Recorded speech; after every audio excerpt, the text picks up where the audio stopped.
Por que se celebra o Día da Paz?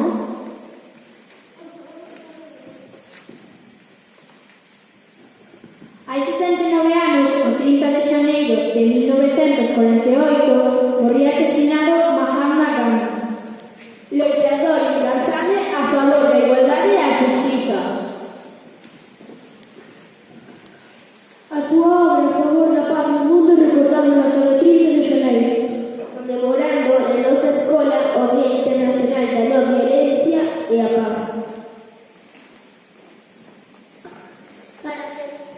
Para celebrar este día tan especial imos facer a adaptación da canción Marea de Gente do grupo musical Macaco. A nosa versión é en galego, en lingua de signos. E relacionámosla